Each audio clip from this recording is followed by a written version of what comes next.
Shalom. Shalom. Shalom Bapak Ibu. Shalom. Puji Tuhan. Saudara-saudara yang terkasih di dalam nama Yesus, kami bersyukur dan boleh berjumpa, bertemu, berkenalan dengan satu yang lainnya. Amin. Amin. Terima kasih kepada Pengembala beserta tim yang telah memberikan kesempatan bagi kami untuk berbagi Quran firman Tuhan. Saya tidak percaya, biarlah kita bersama-sama hari lepas hari semakin bertumbuh di dalam kebenarannya. Amin Bapak Ibu ya.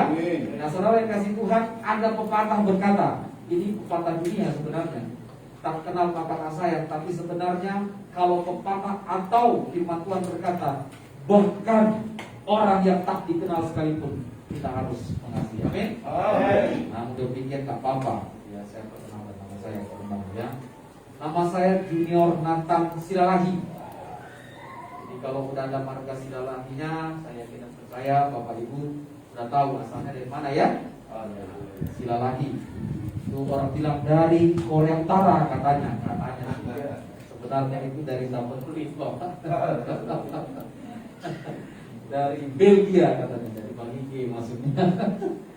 Ya, nama saya Junior Nathan Silalahi. Saya pendeta di GKB, Gereja Kristen Balitani, bukan Betani, Balitani. GKB, pusat kami ada di Malang. Ya. Nah, kami mengembalakan di Cengkareng dan bersyukur Tuhan percayakan untuk memimpin suatu STT, namanya STT Sekolah Tinggi Teologi Hagias Muslim Jakarta, disingkat dengan STT HAMI. Nah, kalau orang kita Batak bertanya, Dirjen Dinas Pendidikan bilang, STT apa ini? STT HAMI Pak. Duh, memang kalau orang Batak STT HAMI katanya. HAMI itu artinya STT kami. Dirjen dulu bercanda. Nah, puji Tuhan, Bapak Ibu yang dikasih Tuhan, saya beserta istri, bahkan ada 2 anak kami di bawah di sekolah kita, putri 2 putri kami. Ya, Bapak Ibu yang dikasih Tuhan, mari kita baca firman Tuhan yang terambil dari Injil Lukas pasal yang ke-9. Injil Lukas pasal yang ke-9 ayat 57 sampai 62. Lukas pasal yang 9 57 sampai 62 yang sudah dapat katakan amin. Amin. Judul perikopnya adalah hal mengikut Yesus. Saya akan bacakan ayat 57, Bapak Ibu ayat papan, dan bahkan ayat 62 kita bacakan bersama-sama. Demikian firman Tuhan. Ketika Yesus dan murid-muridnya melanjutkan perjalanan mereka, berkatalah seorang di tengah jalan kepada Yesus, "Aku akan mengikut engkau kemana saja engkau pergi." 2, 3 ya. Yesus berkata kepadanya, "Segala dunia yang berhubung berpisah, tetapi manusia tidak membaru datang kepadanya." Lalu ia berkata kepada seorang yang lain, "Ikutlah aku." Tetapi orang itu berkata, "Izinkanlah aku pergi dahulu menguburkan Bapakku." Tetapi Yesus berkata kepadanya, "Biarlah orang menguburkan orang mati, tetapi engkau pergilah dan berkatakan kepada Allah Subhanahu." Dan seorang lain lagi berkata, "Aku akan mengikut engkau Tuhan, tetapi izinkanlah aku pamitan dahulu dengan keluargaku." Sama-sama 2, 3 ya.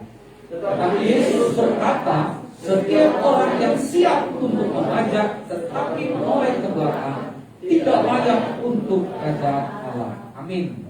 Bapak Ibu yang dikasih Tuhan, saya berikan tema kepada kita, murid Kristus yang sejati.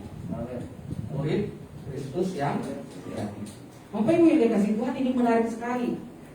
Yesus telah begitu banyak melakukan mujizat, telah melawan begitu banyak orang-orang. Dia telah berkeliling dari desa dan bahkan ke kota. Ada begitu banyak orang yang datang dan takjub akan apa yang dilakukan oleh Yesus. Nah, saudara-saudara dikasih Tuhan, Yesus menjadi pusat perhatian ada begitu banyak orang pada waktu itu. Dan kemudian seorang ahli Taurat. Ini Bapak Ibu kalau baca di dalam Matius pasal 8, maka itu seorang ahli Taurat yang bertanya. Seorang ahli Taurat bertanya kepada Yesus, "Aku mau mengikut engkau kemana saja engkau pergi." Nah, saudara-saudara dikasih Tuhan, menjadi murid Kristus yang sejati atau mengikut Yesus, tentunya ada banyak perspektif orang-orang. Ada orang yang berpikir mengikut Yesus itu pasti enak saja. Haleluya. Ada juga orang berkata, ekstrem kiri berkata, mengikut Yesus nggak enak, sakit terus. Bapak Ibu dikasih Tuhan, kalau mengikut Yesus itu, kalau Bapak Ibu sudah mengikut Yesus sampai hari ini, menjadi murid Kristus sampai hari ini, apa yang Bapak Ibu bisa simpulkan? Sakit terus, pergumulan terus, atau senang terus, atau campur gado-gado? Amin. Ya kan? Yesus tidak pernah menjanjikan kehidupan kita terus manis di dalam mengikuti. Yesus juga tidak pernah menjanjikan sakit terus. Kalau mengikut Yesus sakit terus sampai endingnya, mungkin tidak ada orang yang akan datang kepada Yesus. Tapi pertanyaannya, apakah mengikut Yesus manis terus, mulus terus, dan bahkan kita tidak pernah mengalami apapun, pergumulan apapun? Kenyataannya, realitanya enggak juga kan? Jadi kedua itu, baik pahit, baik manis, itu dua-duanya di dalam mengikut Yesus. Ternyata itu ada, Bapak Ibu. Amin. Amin. Tapi kalau Bapak Ibu tanya saya saat ini, Pak, mengikut Yesus atau menjadi murid Kristus yang sejati itu, bagaimana? Saya sering bernyanyi begini. Kerja buat Tuhan selalu manis. Perhatikan, saya tidak pernah berkata bahwa mengikut Yesus menjadi murid Kristus itu tidak pernah mengalami pergumulan. Enggak. Tapi kesimpulan akhir saya selalu, saya alami sakit, iya. Saya alami pergumulan, iya. Mengikut Yesus, iya. Melayani Yesus, iya. Dan sukacitanya tentu iya. Tetapi di atas semuanya itu, ketika kita mau simpulkan, mau pahit, mau manis, kita katakan selalu manis. Amin. Amin. Berikan Tuhan bagi kita. Ketika kita mengambil komitmen untuk mengambil suatu keputusan apapun itu, Bapak Ibu, selalu ada konsekuensinya. Tidak pernah suatu keputusan tidak ada konsekuensinya, kan? Tidak ada. Ketika saya mau keluar saja ke depan, nanti ada konsekuensinya. Panas, panas, debu, dan lain-lain. Dan ternyata ketika kita menjadi murid Kristus yang sejati, ada konsekuensinya. Tapi itu kan berarti Yesus meninggalkan kita. Tidak. Yesus tidak pernah meninggalkan kita. Amin. Penyertaannya selalu sempurna.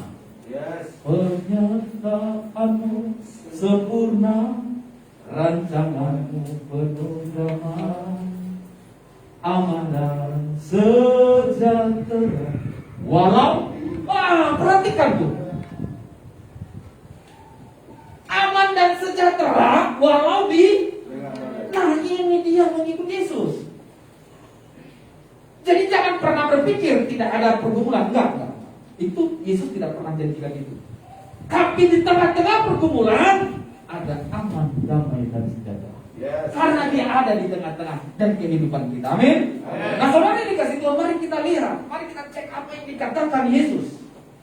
Seorang ahli Taurat berkata, aku mau mengikut engkau kemana saja engkau pergi. Wow, bagus dong. Amin. Tapi Yesus berkata, dan Yesus tahu isi hati orangnya. Anak manusia, perhatikan, serigala mempunyai liang, burung mempunyai sarang, tetapi anak manusia tidak mempunyai tempat untuk meletakkan. Ini pertama, menjadi murid Kristus, maka pusat fokus untuk menjadi murid Kristus bukanlah kepada hal-hal materi. Amin. Tapi apa? Menjadi murid Kristus pusatnya adalah kerajaan Allah. Yes. Yang pertama, Jadi murid Kristus bukan kepada fokus hal material. Saudara-saudara yang dikasihi Tuhan, ketika kita berkata, berkomitmen dalam hati kita, saya mau iring Yesus, Tuhan aku mau mengikuti Yesus, jangan sekali-sekali fokus dalam hati kita harta materi. Suatu saat kita akan kecewa. Suatu saat seorang pendeta ternama duduk di pesawat yang hendak terbang ke luar negeri, ke Belanda kalau nggak salah. Di sebelahnya duduk seorang ayah yang sudah lebih tua lagi. Kemudian bapak ini berkata, "Are you Christian?" "No, I'm not." "So, I am atheist." Saya adalah seorang ateis. Wah, kenapa? Dulu saya Kristen, saya kecewa kepada Tuhan. Di dalam usahaku, di dalam pekerjaanku, aku begitu banyak mengalami pergumulan sampai sekarang habis-habisnya, dan aku merasa bahwa Tuhan tidak pernah menolong aku. Saudara, ada banyak orang yang demikian, yang merasa ya bahwa Tuhan itu dalam tanda kutip tidak menolongnya, tidak menolong dalam pekerjaan, tidak menolong dalam usahanya, atau bahkan mungkin dia merasa bahwa dia telah melakukan sesuatu untuk Tuhan. Tuhan, aku telah begini, Tuhan, aku telah melakukan ini, Tuhan, aku telah rajin begini. Mungkin dia berkata, aku telah bersepuluhan, aku telah berdoa, aku melayani Tuhan, aku datang ke gereja rajin, gak pernah absen. Tetapi kenapa aku mengalami ini? Ada sesuatu yang di dalam motivasi atau konsep seorang bapak ini yang belum diurusnya di dalam hidup Yesus. Saudara, jangan sampai. Oleh sebab itu saudara, Yesus tidak pernah menjanjikan hal itu. Ketika Simon Petrus bersepakat untuk menjadi penjala manusia, maka apa yang dilakukan oleh Simon Petrus? Meninggalkan segala sesuatunya dan mengikuti Yesus. Bahkan bukan hanya meninggalkan pekerjaannya, bahkan meninggalkan anak istrinya. Bapak Ibu, saya tidak merekomendasi dia. Artinya apa? Jangan nanti katakan kalau begitu mari kita tinggalkan anak istri kita dan kita semua sama cemplungkan. Enggak, bukan begitu. Ini adalah panggilan yang berbeda kan. Nah, kita panggilannya berbeda beda. Tapi yang saya mau masukkan di sana adalah apa? Bapak Ibu yang dikasih Tuhan, mengikut Yesus itu harus fokus kepada kerajaan Allah. Amin. Amin. Simon Petrus tinggalkan itu semuanya. Mungkin orang rumahnya, mungkin istrinya, mungkin bisa saja protes kan. Ini suamiku kemana? Pergi terus melayani. Mungkin anaknya berkata dalam hati, "Papa kemana?" Terus pergi pelayanan. Dan mungkin bisa saja mempengaruhi faktor ekonomi. Karena Simon Petrus tidak lagi melayan, tapi dia bersama-sama Yesus melayani. Tetapi Alkitab tidak pernah mencatat bahwa Yesus menelantarkan keluarga demi keluarga murid-muridnya. Amin. Tidak pernah. Saya yakin dan percaya Tuhan memelihara setiap keluarga murid Yesus. Nah, saudara yang dikasih Tuhan, ketika kita berkomitmen untuk mengikuti Yesus, Tuhan harus pasti pelihara kita. Amin. Saya mau iring Yesus, saya mau iring Yesus sampai selama-lamanya, meskipun saya susah menderita dalam dunia, saya mau iring Yesus sampai selama-lamanya. Tahun 2007 waktu saya mengembalakan di Jatinegara, Tuhan mempercayakan saya mengembalakan orang-orang kaum marginal. Itu di Jatinegara itu banyak sekali Bapak Ibu kalau lewat situ ya. banyak sekali pemulung, orang-orang yang tinggal di emperan. Justru saya di Ruko, Jatinegara, Balimester, Pasar. Kontak saya kan pengembala di situ, dan mereka saya layani. Tuhan kirim percayakan seorang ibu dari Surabaya, orang Chinese, beserta anaknya. Seperti saya tahu, itu saya masih lacak. Ya. Pelayanan, ternyata suaminya sudah pergi bersama sundel bolong. Dia ditinggalkan bersama anaknya yang masih kecil. Dia kehabisan duit di Jakarta dan terpaksa tidur di emperan. Saya layani, apa yang terjadi? Dia ceritakan. Saya bilang, mau tinggal di Ruko, di gereja, karena dia memang Kristen. Wah, baik. Ruko kita itu 4 lantai kok. Silakan di bawah. Tuhan temukan lagi, ya, seorang ibu yang hamil. Suaminya ada, tetapi suaminya kadang pulang kadang enggak. Kalau ribut enggak pulang, Bang Toyib. Hamil tua. Saya bilang mau tinggal di bawah, mau Pak. Saya layani. Dia juga Chinese bangka. Ya, maka itu mau hamil tua. Silakan. Kumpulah para ibu-ibu. Ketemu lagi dari Cilacap. Janda juga, udah punya anak lagi.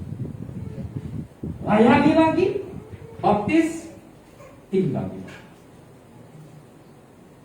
Satu kali pas baptian, pas saya angkat tangan, doa berkat penutup, ada teriakan yang keras dari bangku. Saya kira terjadi mujizat. Dan memang mujizat. Pada hari itu juga pecah ketupat. Pas. Kebetulan kita pakai karpet Pak Pendeta ya, jadi karpet semua. Wah, ketupatnya basah semua. Dia sudah teriak, ada apa? Saya pikir mujizat apa yang terjadi? Amin. Dia sudah nangis di tengah. Wah, itu sudah pecah. Cepat-cepat antar ke rumah sakit Persahabatan Ramangun. Ditanyalah, Bapak siapa suaminya? Oh bukan, saya bilang. Wah, bahaya. Inilah bahayanya nih. Pendeta ini begitu. Apalagi waktu saya masih raja. Bapak suaminya bukan, saya bilang. Bapak siapanya? Saya pendeta. Oh iya. Pak ini gimana? Mau masuk harus duit. Waduh, saya bilang saya nggak punya duit. Saya pendeta nggak punya duit. Tolonglah, saya bilang ini sudah bagaimana ini? Masuk dulu lah, saya bilang masuk. Terus ditagih lagi dari resepsionisnya kan, Pak ini sekian, maaf bu saya nggak punya ini. Pak tolong tanda KTP-nya, yang dia nggak punya KTP. Ya kan banyak. Kalau bapak ibu layani mereka nggak punya KTP. Apa identitas apa kayak nggak ada, saya bilang. Terus gimana nih Pak? Ya begitu aja. Ya begitu aja saya bilang. Terus gimana dong Pak? Siapa yang bertanggung jawab itu? Ya yang pasti saya bawa ke sini, ya sudah selesai saya bilang. Udah Pak, kalau begitu langsung keluar juga. Disuruh keluar. Nggak apa-apa, yang penting sudah lahir saya bilang. Itu bawa langsung naik taksi, langsung masuk ke gereja hukum bawah. Jadi ada bayi di bawah. Waduh, saya senang sekali. Karena saya melayani mereka, anak bayi itu saya kasih namanya Abraham. Saya kasih namanya. Saya kasih namanya Abraham Perdana. Kenapa Perdana? Karena memang anak pertamanya. Kemudian ini yang perdana lahir di gereja. Abraham Perdana. Kalau saya senang sekali. Ya namanya juga pemulung Bapak Ibu, kadang-kadang mandiinnya juga nggak bersih, saya mandiin. Saya senang sekali. Senang sekali. Mandiin. Sampai umur berapa ya? Saya 4-5 tahun. Terpaksa karena saya kembali ke Cengkareng dari sini pelayan sini. Akhirnya mereka, aduh sedih juga sih. Mereka kembali lagi pemulung. Tapi saya sangat bersyukur ada jalan Tuhan bagi mereka anak itu. Saya tanya terakhir, kemana Abraham? Pak, puji Tuhan, Abraham diasuh oleh orang Manado di Sulawesi. Oh sekarang di Sulawesi? Terus kamu kenal nggak? Iya Pak, orang baik kok. Orang Kristen, oh puji Tuhan ya, bagus. Jangan sampai orang seberang ya, nanti dia ini. Jadi kalau dia seorang seberang kan jadi orang seberang ya, maaf ya, kita nggak sebut agama, kan jadi masuk ke sana. Orang Kristen Pak, puji Tuhan. Terus, ya bagus Pak. Ini seorang polisi yang mengasuh, pangkatnya bagus. Dan nanti dia janjikan kalau sudah besar akan dimasukkan polisi. Wah, ini kan keluarga itu. Berapa itu ya? Berapa 2009 berapa itu? Jadi anak itu kalau sekarang itu umurnya sudah SMP. Saya kadang-kadang pikir satu saat ketika nanti dia jadi polisi, ya, saya akan tanya siapa yang kasih namamu? Kita melayani Tuhan karena kita mengasihi. Amin. Amin. Tiga janda di bawah. Ya. Kadang-kadang saya tidur di gereja begini, dia mereka bawa. Ada suara-suara berbisik di bawah, ada cakar-cakaran. Apa saya bilang? Ini masalah ini sama masalah ini, baru saya bilang. Wajar juga ya, ibu punya anak masih punya anak, ada cakar-cakaran di bawah. Saya bilang stop jangan berantem. Ada cakar-cakaran. Ibu-ibu bawa punya anak masing-masing, rame di bawah. Dan langsung ada anak sekolah minggu 3 orang. Saudara-saudara dikasih Tuhan, ketika kita berkomitmen menjadi murid Kristus yang sejati, kita tidak lagi mau berpikir untuk hal-hal dunia. Untuk apa? Bukan fokus kita lagi untuk mati. Yesus tidak pernah menjanjikan itu. Murid-muridnya bersama dengan dia berjalan. Di mana ada tempat untuk meletakkan kepala, ada di taman, ada di bukit, dan di setiap tempat yang dia layani. Dia berkata, "Hai Sakeus, turun. Aku mau menumpang." Kemudian dia juga ke rumah Simon pemungut cukai. "Aku mau ke rumah." Di mana saja Yesus melayani, dia tinggal di situ. Dia tidak pernah memikirkan hal-hal dunia, karena fokusnya adalah kerajaan. Amin. Ini yang pertama. Bapak Ibu dikasih Tuhan, ini yang pertama.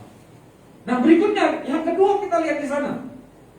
Lalu Yesus berkata ayat 59 kepada yang lain, "Ikutlah aku." Tetapi orang itu berkata, "Izinkanlah aku pergi dahulu apa? Menguburkan Bapakku." Tetapi Yesus berkata kepada dia, "Biarlah orang mati menguburkan orang mati, tapi engkau pergi beritakanlah kerajaan Allah." Loh, apa salahnya? Kuburkan dulu. Saudara-saudara yang kasih Tuhan, orang yang sudah berkomitmen untuk menjadi murid Kristus sejati, pada waktu itu Yesus berkata, "Mari."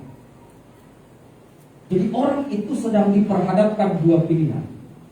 Ayo pergi segera memberitakan kerajaan Allah. Tantangannya adalah bapaknya meninggal dan harus dikubur. Nah, saudara-saudara yang kasih Tuhan, kita harus hati-hati di sini.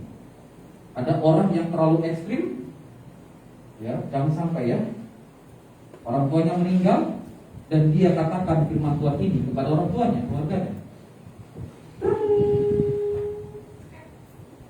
Ayahmu meninggal, biarkanlah orang mati menguburkan orang mati. Wah, keluarga yang di kampung bingung. Ini anakku ini gereja di mana? Jangan-jangan di gerejanya sudah lain-lain aneh-aneh. Itu pernah terjadi. Ya, itu pernah terjadi. Ini persepsi yang salah, saudara. Nah, Bapak Ibu dikasih Tuhan harus hati-hati. Orang ini sedang diperhadapkan pada dua pilihan itu. Dan pada waktu itu Yesus memintanya ikut sekarang juga. Pilihan itu yang harga di depannya dan dianya harus berkata, "Ya, aku mau ikut." Jadi harus dibedakan situasinya, Bapak Ibu. Nah, kalau yang dikasih Tuhan, ketika itu terjadi, maka kita harus mengutamakan kerajaan Allah. Dan jangan sampai hal-hal duniawi membelenggu kita dan kita tidak jadi ikut. Jadi murid Kristus, ikut melayani Tuhan. Jangan sampai. Amin. Amin.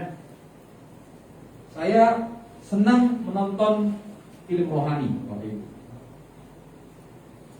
Di tengah-tengah sekarang yang lagi demam film drama Korea gitu ya, drama Korea, tapi saya senang nonton film rohani.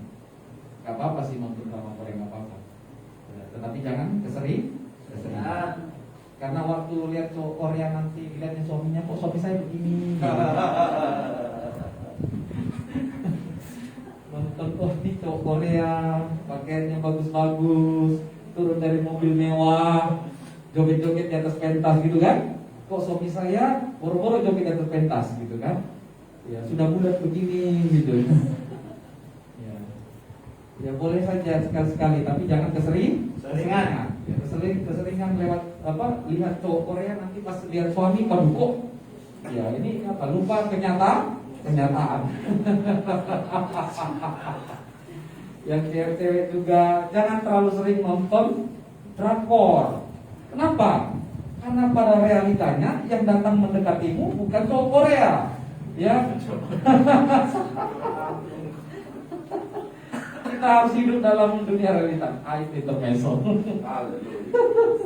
Saya senang nonton film rohani, ya. Dan ada film rohani yang kami tonton kemarin, yaitu I fall in love with a girl church.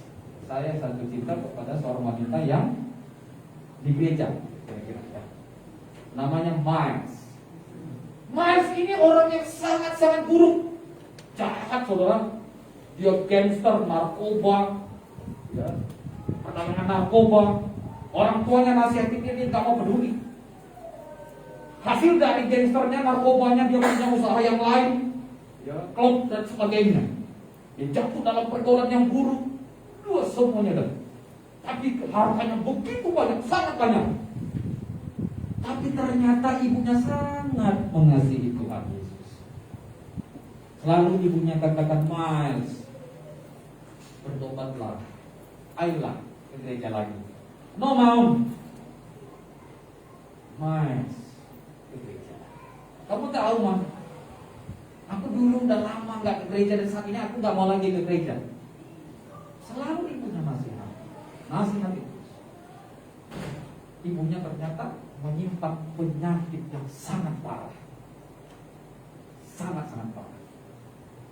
Sampai akhirnya ibunya wah, dia kaget. Dia sangat-sangat kaget. Kemudian berlanjut, ya di samping ketika itu dia ternyata melihat ada wanita yang sangat cantik di jalan. Dia kejar pakai mobilnya, nggak dapat. Ya. Sampai suatu kali dia pergi ke suatu pesta, temannya, dan istri dari temannya ini adalah orang Kristen yang sangat mengasihi Tuhan Yesus, sangat-sangat mengasihi Tuhan. Dia datang ke situ dan dia lihat wanita itu. Ini dia. Dia kenal. Dan wanita ini terus membimbing dia agar bertobat, agar dia mengasihi Tuhan dan mau ke gereja. Kenapa? Karena wanita ini orang tuanya pun sangat mengasihi Tuhan. Mas dengan wanita ini dekat, jalan-jalan, dan ada suatu peristiwa yang sangat penting. Wanita ini kecelakaan parah. Apa yang terjadi? Miles marah kepada Tuhan. Nah saudara, yang kecelakaan siapa? Calonnya kan, wanita itu ya. Kenapa kita marah kepada Tuhan ya? Seringkali begitu ya. Kita alami sesuatu, masalah kita alami, yang kita marahi siapa? Tuhan. Miles langsung datang ke gereja dan ada gambar Yesus. Dia marahi Yesus. Hai Yesus, kemana saja engkau? Aku sudah mulai mengenal engkau. Dulu aku gak mau peduli. Sepertinya aku lebih suka hidupku yang lama. Hidupku yang lama aku baik-baik saja. Ketika aku mau mengikut engkau, aku alami ini. Ibuku mati. Dan sekarang orang yang kucintai pun sekarang di rumah sakit. Kemana saja engkau Tuhan? Wah ya, nah saudara, itu realita yang mungkin bisa saja terjadi kepada kita semua. Yang kita alami, kemudian yang dipersalahkan adalah siapa? Tuhan. Saudara-saudara yang kasih Tuhan, mari kita menyadari bahwa sekalipun itu adalah kesalahan kita, dan memang Tuhan tidak pernah mendatangkan kecelakaan bagi orang lain. Amin. Amin. Wanita itu kecelakaan karena dirinya sendiri. Tapi perhatikan, walaupun demikian, ada maksud Tuhan yang luar biasa bagi Maris.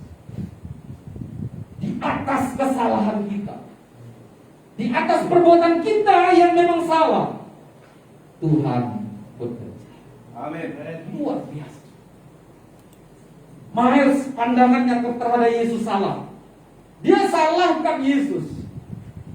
Tapi Yesus tahu Yesus memiliki rencana yang indah bagi Maris. Dia bergumul terus akan hal itu. Nah saudara, dirawat lama sekali di rumah sakit. Akhirnya apa? Tuhan sembuhkan. Dan Maris dan wanita inilah ternyata yang dipakai Tuhan untuk mempertobatkan diri. Amin. Yes. Saudara, kita banyak sekali memiliki persepsi yang salah tentang Tuhan. Tapi perhatikan, Tuhan tidak pernah marah kepada kita. Amin. Tetapi ingat, ada rancangan-rancangan yang terbaik yang Tuhan akan datangkan bagi kita yang mengasihi Dia. Amin. Amin. Miles akhirnya bertobat. Miles akhirnya melayani Tuhan, menyerahkan hidupnya sungguh-sungguh. Dan ini based from the true story. Akhirnya Miles menjadi pendeta di Amerika. Haleluya. Saudara yang kasih Tuhan, ketika Miles hendak menyerahkan hidupnya sungguh-sungguh kepada Tuhan Yesus, ketika Miles menyerahkan hidupnya untuk melayani Tuhan, tantangannya berat yang dihadapi. Dia harus tinggalkan teman-temannya.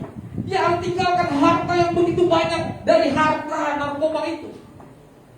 Ibunya mati, dan calonnya pada waktu hampir kritis mati, dia hampir putus asa. Tapi Tuhan sang ajar mengasihi Miles. Akhirnya Miles menyerahkan hidupnya, dan dia percaya Yesus. Dia melayani Tuhan sampai sekarang. Amin. Saya lihat foto-foto akhirnya benar.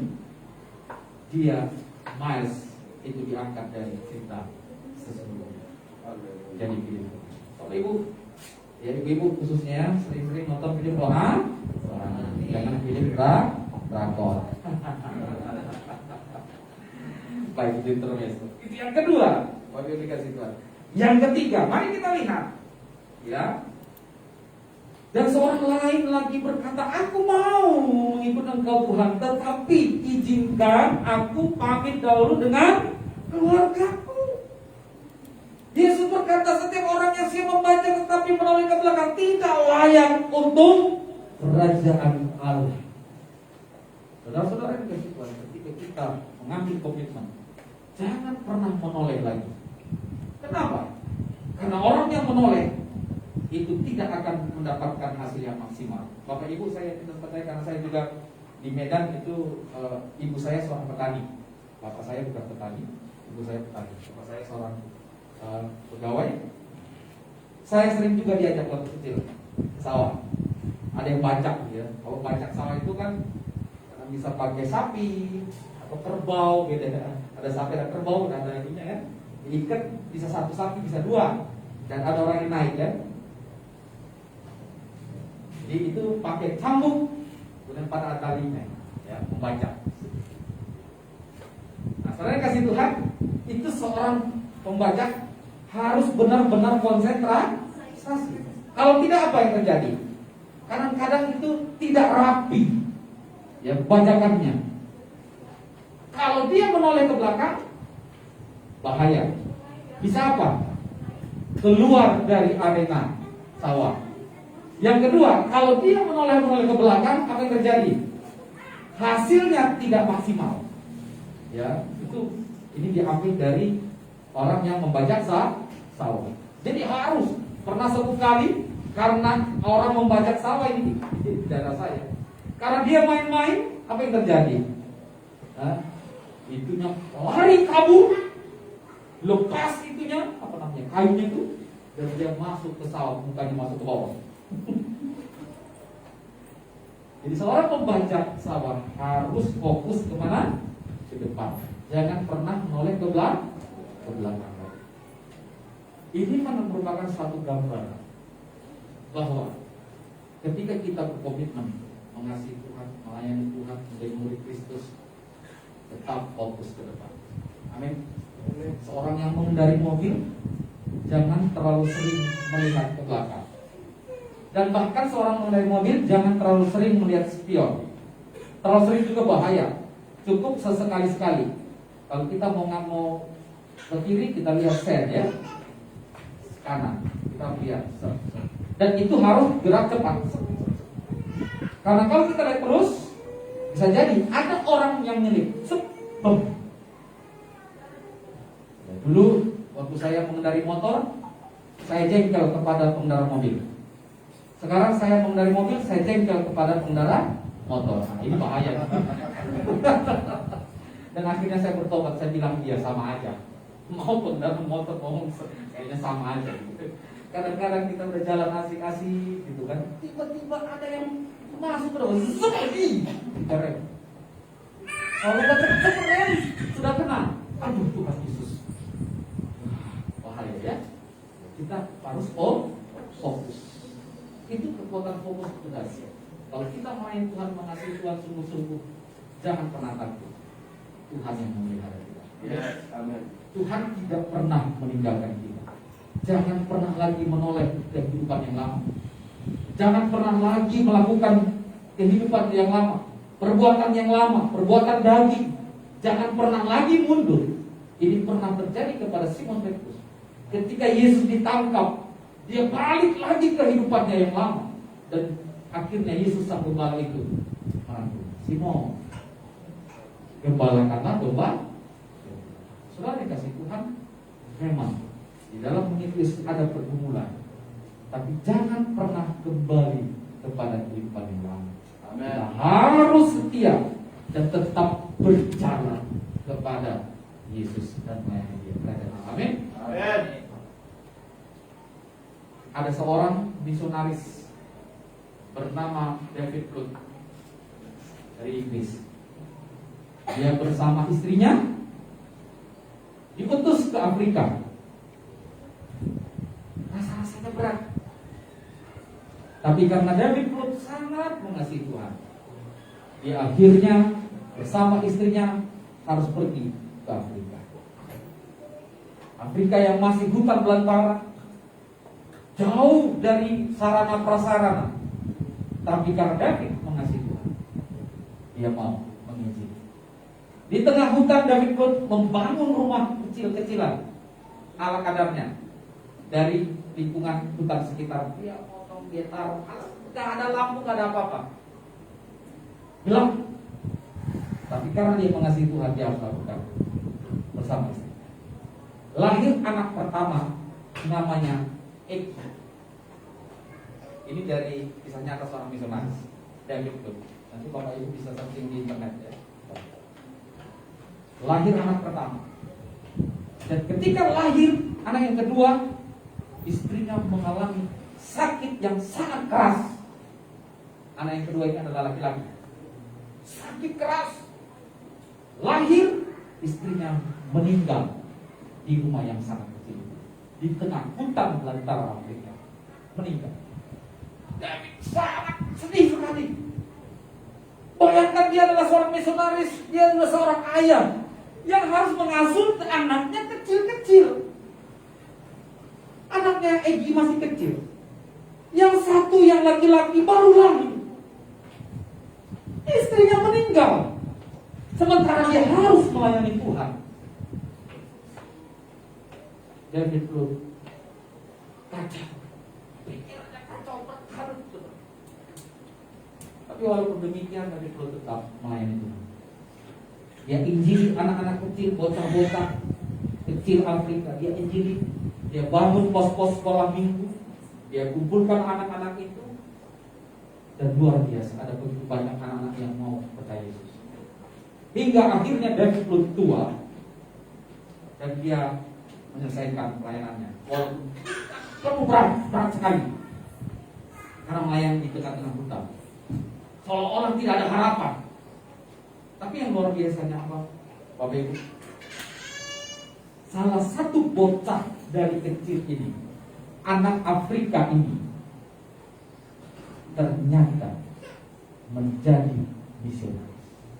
David Lut tidak pernah merasa dan tidak pernah berpikir bahwa Tuhan ternyata pakai salah satu bocah kecil Afrika ini untuk memenangkan jiwa lagi begitu banyak di Afrika. Tidak pernah. David Lut hanya melayani, menaburkan benih, dan Tuhan memberikan pertumbuhan. Salah satu bocah dari anak kecil laki-laki ini dipakai Tuhan luar biasa di Afrika, memenangkan jiwa begitu banyak di daerah Afrika. David Lut yang pensiun hanya sudah berhenti dalam penginjilan.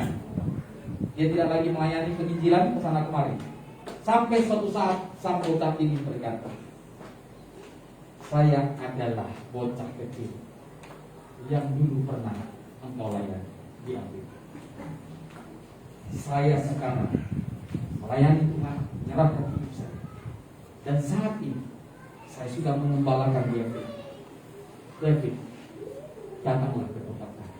Lihatlah, begitu banyak jiwa yang sudah dituai, dan itu karena engkau yang menaburkan saudara itu.